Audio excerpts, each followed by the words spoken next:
أقدر أقول إني أخذت كيك البرتقال لمستوى آخر من اللذة، حرفيا كيك أسفنجي مع الكريمة. كلنا نحب كيك الأمهات القديم اللي تسوك العصرية مع الشاهي، لكن هذه النسخة بدون مبالغة الكيك أسفنجية جدا تعجبكم. كيك اسفنجي مع كريمة. راح نقدر كيك البرتقال أكثر الحين.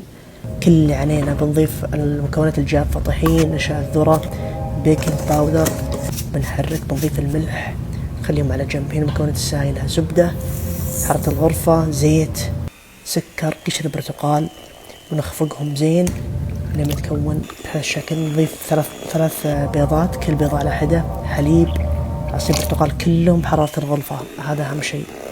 نستمر بالخفق. بعدين راح نضيف المكونات الجافة على المكونات السائلة، نبدأ نحركهم بسباتشولا. ما نبي نحركهم بزيادة، مجرد ما تتكون يعني تجي مكونات مع بعض خلاص. أضفنا هنا ملون الطعام البرتقال، كذا الخليط جاهز. نقسم الخليط القالبين، نص في القالب الأول ونص في القالب الثاني. نضرب القالب عشان الهواء.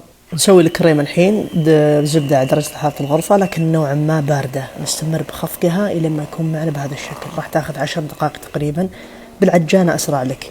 بنضيف هنا الحليب المكثف على دفعتين إلى ما تكتمل معانا. ونستمر بالخفق إلى ما يكون معنا الكريمة جاهزة مثل ما تشوفون هالشكل. بنزينه بالقالب الأول، بعدين نحط طبقة الكيك الأولى، ثم طبقة الكيك الثانية، بنزينها من فوق ومع الجنب. أول مرة أجرب أسوي كيك طبقات وجدا منبهر بالنتيجة، وبإذن الله راح أسوي نكهات ثانية معكم بإذن الله.